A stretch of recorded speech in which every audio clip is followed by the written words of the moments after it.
Hi gang, Doug here. Welcome back to yet another board game channel where I will be starting yet another board game playthrough, and yeah, I'm gonna give this thing a try. Time stories.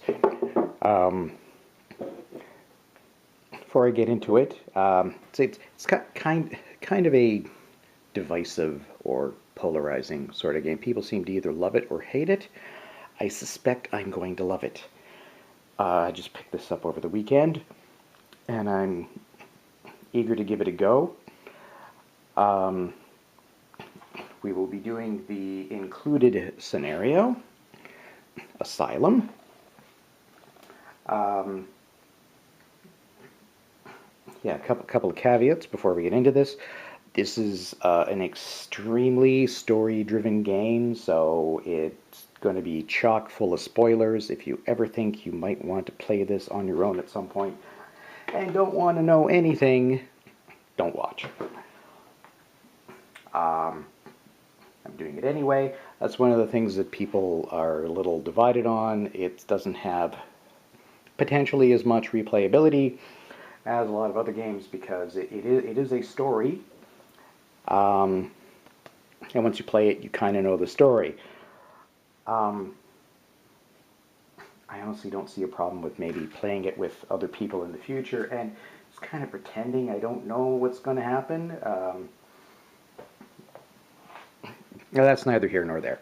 I have played through a little bit of a first run, mostly just to get the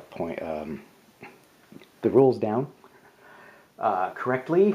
So I know a little bit of what's going to happen, but again, I'm going to act as if I don't. Because what I did do when I played it seemed fairly logical to me at the time. So we'll see if I can maintain that, and yeah, I think I can redo it. And I might use different characters, so it might turn out taking me in a different direction anyway. Another thing, this game is probably actually better with more than one person playing, because you're supposed to sort of share the story with each other, but I'm doing it anyway.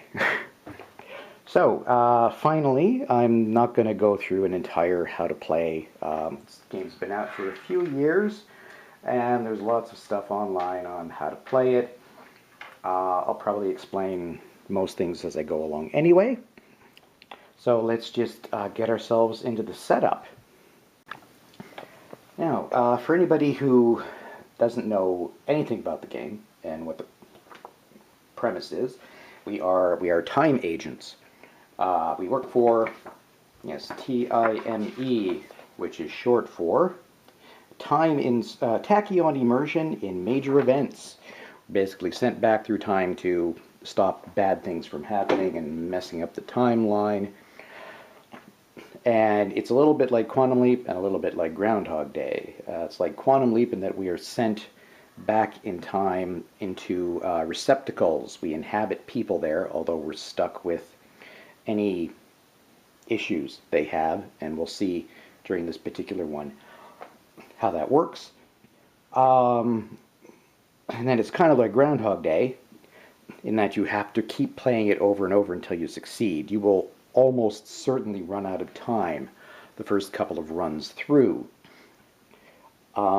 Basically, you can always win this game. It's just a matter of how many runs it takes you. Can you do it quickly or not? So yeah, I'll bring up everything else as things go along. For the setup, well, we've got tokens and stuff, and they all fit nicely in the box, which I'm going to move to a more convenient place. And the way we basically start the adventure is, each adventure has one of these big old decks here. And it comes with what they call flashcards, kind of like poker decks, on the top and bottom, so you can't see what they are. First thing you do is get rid of those without looking. What we're going to do then is set up our home base on this little track here. Let me move the camera a little bit so it sees it better. Right, we're going to start with our base, and you see along the bottom it says how big the base is going to be. It's going to fill slots A through G in our environment here, A being this one. And we put out all the rest of the cards to make this very pretty panorama of our home base, however far into the future we are. And to start the whole thing, we just start flipping these cards over and do what it says. So, we're going to start here. A soft and restful voice fills the air, blanketing the small metallic noises that you had heard upon arriving in this room. You are 42 seconds late. Try to manage your time better in the future. That said, welcome, agents. I am Laura. The consortium has deemed you apt to undergo your first transfer. Congratulations. The transfer caissons are ready. Before taking your places inside them, meet with Bob, your master instructor, and please follow his instructions.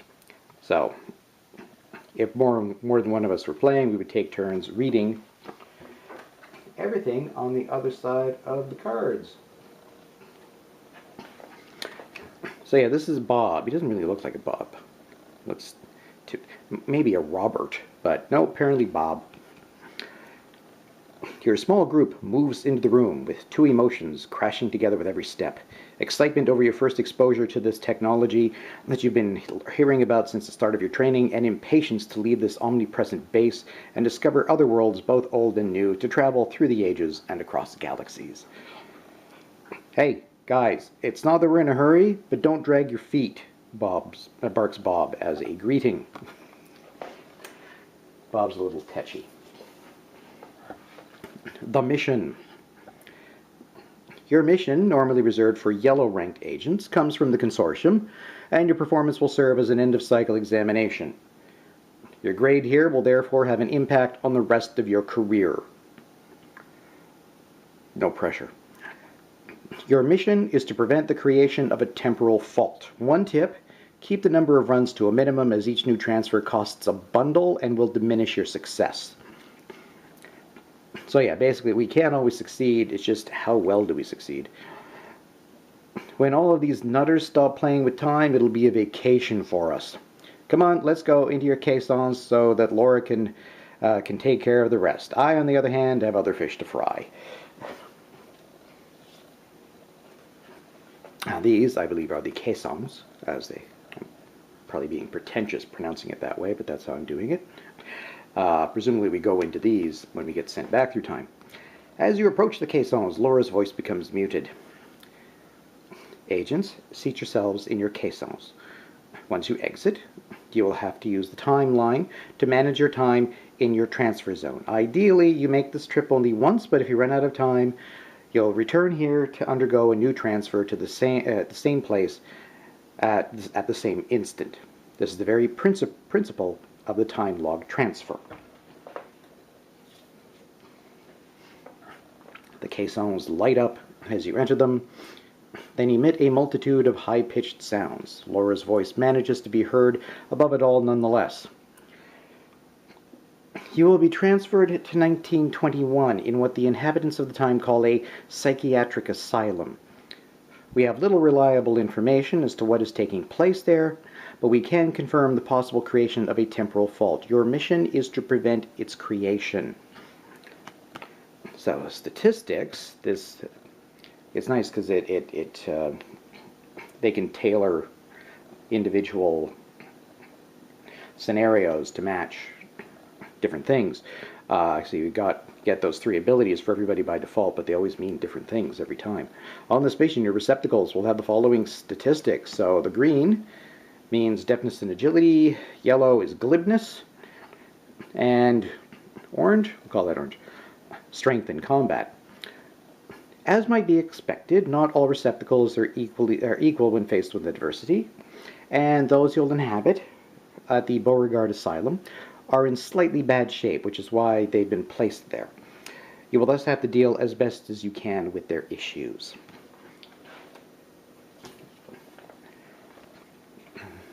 There's Laura. So Laura, I'm gathering, is some omnipotent AI who works for the T.I.M.E Institute. Before your transfer, please follow the instructions below. Final preparation. So here is where we're going to put stuff up on the board the way they say. So place, we'll run through it here and then do it on the board. Place the item cards face down on their space. The four plan cards face up on their dedicated spaces.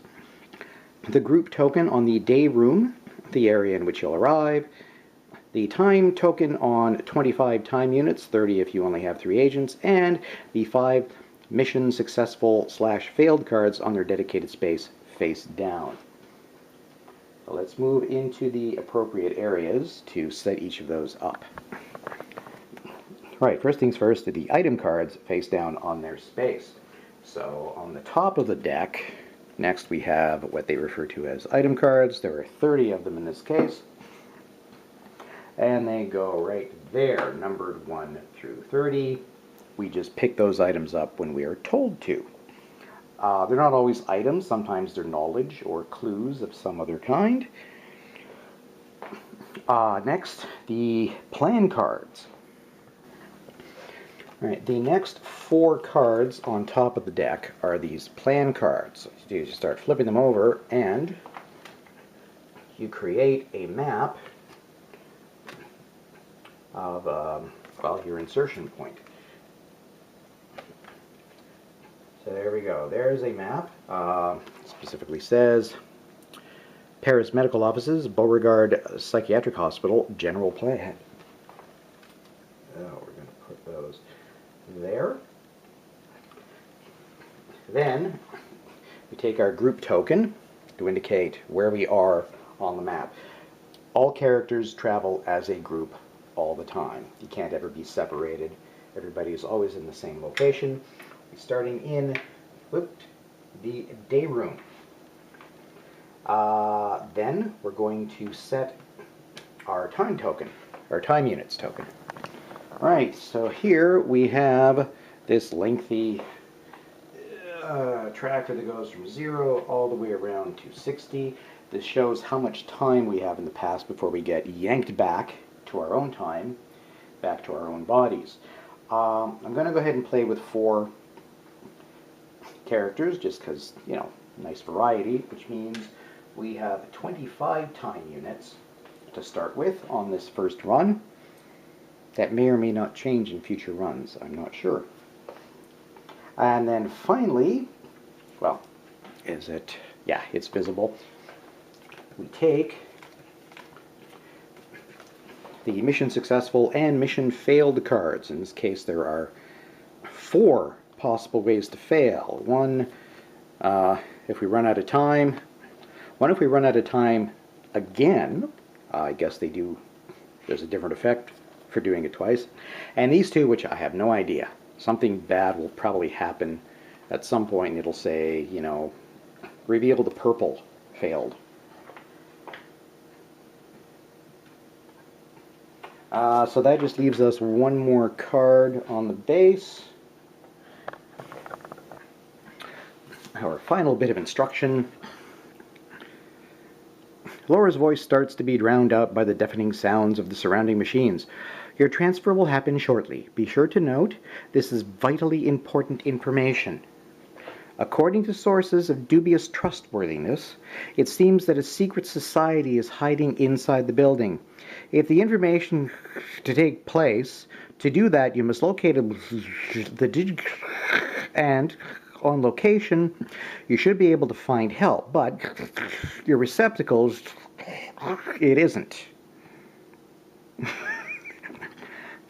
Very helpful. Reminded of GLaDOS in the first Portal game. You know, important information, guys. Blah, blah, blah, blah, blah. Anyway, transfer. Choose the receptacle, then place their life points on the card. Keep the icon reference card close at hand. Determine who will be time captain. Doesn't matter because it's only 1 player. That does normally rotate between players. This person closes the base, places the cards next to the board, then opens the following area, the day room, placing the cards face down. The time captain then reads card A out loud, and this is how the adventure begins. So it kind of teaches you the game a little bit as you go along, a little bit. So what we need to do next is choose which receptacles our agents are going to inhabit. Alright, the next bunch of cards on the deck are our possible receptacles and also the icon reference. So we know what everything means. We went through those already, the statistics. There are special designations for a couple of different tokens. Any bullets will be represented by the brown tokens, and any cocaine doses, yeah. It's an insane asylum in the early 1920s. They had strange ideas. Yeah, blue tokens will be cocaine doses, and if we ever run into a card with this lock, any agents on the space with that locked card can't leave without beating the test that is there first. I'll put that off to the side. And then, yes, we have 1, 2, 3, 4, 5, 6, 7, 8 characters to choose from in this insane asylum, all of whom suffer from something. As you can see, like Felix Bonaparte, he's paranoid. We've got paranoia. Marie has erotomania. Basically, she's convinced everybody loves her. Madeline has anxiety attacks, and she looks it. Vasil, he's a cocaine addict. Right, I'm guessing that's where that comes in. Ferdinand Meunier, shell shock, which, yeah, at the time they thought was, well, actually this is kind of advanced, very progressive rather, putting him in an insane asylum instead of thinking he was just a coward for being shell shocked, which was fairly common during the First World War. Oh yes, Mademoiselle Doom, she's just bitter. That's it, she's bitter. Apparently she's in here for that. Edith Jolibois, cannibalism. Yeah, that's a little worrying. And finally, Eugene, I'm probably going to say most of these without the French accent, because while I speak a bit of French, I will just mangle the accent. Paralyzing delusion. You can say they've all got different stats. Felix does not have glibness, I guess because he's a big scary dude. He's not very good at talking his way out of things. He does punch. Alright, what? You're talking to me? Huh? Are you talking to me? See, there's his defense. We'll go over it if it comes up. His health. His other stats. And special abilities. Each blank that he rolls on one of these dice, obtained in combat, inflicts 1 point of stress. And we give him a green token. That happens. When he's accumulated 3 tokens, his paranoia spikes and he attacks another agent in the same space as himself. And that agent loses a health. If he's by himself, he still loses. He loses a point. Instead, then we discard his stress and starts all over. Marie Berthollet. Oh, this is nothing, just a bit of rouge on my lips. Do you like it? Yes, Marie is convinced that people who come up to her are madly in love with her, but don't dare let her know. Over time, she's gained a real talent for convincing the people to whom she's speaking to fall under her charm. And when she's doing a glibness test, she can change any one face to a single success. Madeleine de Tillieu, anxiety attacks. Hey, guys, don't go. Hey, wait for me. Here are her stats. Madeline can't stand solitude. When she's on a space with no other agent, she rolls 1 fewer dice than she should. However, if everybody is present, she rolls more than one more. So that's could be nifty. Basile Lafouine, cocaine addict. Hey, you got any more? He's addicted to cocaine. He's managed to bring 3 doses.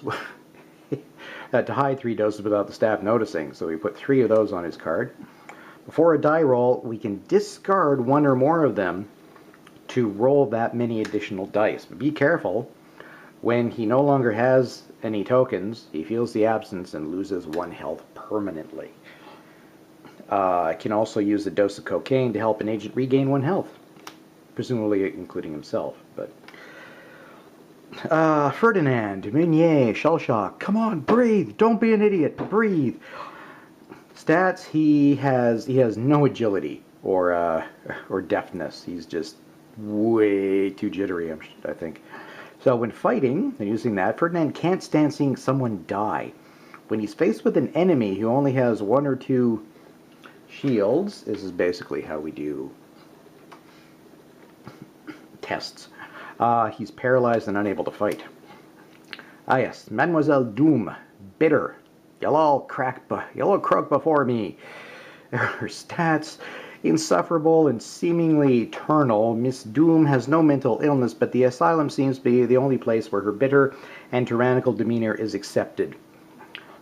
Miss Doom doesn't know how to do anything but annoy people, and she does so with an uncommon talent. So she doesn't have any bonus abilities, but, you know, she still has stats like anybody else. Right, Edith Jolibois are cannibal. Yum, grr, yum, slurp, grr. Lovely. Since early days, Edith has believed that she draws her vitality from the flesh of others. So when fighting, if she's the one who finishes off an enemy, she hurriedly eats a piece of them, regaining 1 health, not going above her base of 2. And finally, Eugène Bosquet. Paralyzing delusion. Be careful with my legs. Okay, Eugene. Eugene must be placed or moved to a space containing at least 1 agent. If you don't, the party loses a time unit. And yet his paralyzing belief disappears in combat situations where he shows an uncommon celerity. Thus, he's the only one able to flee from a locked card. So, let me think about which characters we're going to use. I'm thinking less about their special abilities as their stats. Okay, I decided to go with Felix for having the nice high combat. I'm giving each of the characters the appropriate amount of health tokens. Going with Eugene because he's a good talker. He's got a nice glibness of 3. Oh, actually, no, I chose him because he's got the dexterity of 3 as well. Marie wanted a little more glibness, because see if we can talk our way out of stuff rather than fight. See if that's even an option. And to round it out, Vasile. Because, you know, not too bad. Okay, back. And our final final receptacle will be Vasile de Fouin. Yes, he's a cocaine addict, but it only becomes an issue if we actually spend all 3 of his blue tokens. So we'll just make sure we don't spend all of them, so he doesn't lose any health. Right, we also need to assign tokens to each of them. I'm just sort of randomly doing this, so Felix will be orange, Eugene will be pink, purple, Marie will be green, and Vasile will be blue. You put that on the little tote on the cards to remind you who everybody is, and this is actually who you are in game when you choose a location. Alright, so we have done as it said. Chosen receptacles, given them their life points, put the icon reference to the side. Time Captain, that'll always be me. So we now close the base. Place these cards next to the board, then open the day room. So we just gather these up. I guess we put them to the side because it's possible, well, if we fail, we might have to go back to the base. And we see on top of the big old deck, it's given us our first location right away, the day room, which will fill spaces A through F. Now, B, C, D, E, F. And we'll just line them up, and then we will read this and see what's happening in the day room. You find yourself in the day room of an asylum. It's the end of the afternoon. The room is calm, with a gramophone filling the place with sweet music. The low sun illuminates all with an amber light. The nurse in charge of the hall stands near the door. That would be her there. Behind her, a man is very focused on his chessboard. And I don't know if you can see, he has a rather peculiar headgear. In the background, enjoying the light of the large windows, a young woman paints frantically. She throws you furtive, disturbed glances. And as she kind of looks like one of those creepy ghosts from The Grudge. Yeah. And sitting in a corner of the room, a man gives you a slight wave. And he's wearing one of those plague doctor masks. And it doesn't say anything about, there is a final card there which has a picture, which we could presumably go examine. So that's it. We have done the setup and started. I probably nattered on for quite a while here, just doing the setup.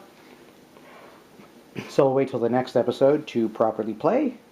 So I hope you'll join me then. Thanks very much, everybody, for watching. Thanks for subscribing and for liking the videos, both on YouTube and Board Game Geek. I appreciate it. And we will see you next time for yet another episode of Time Stories Asylum. So long.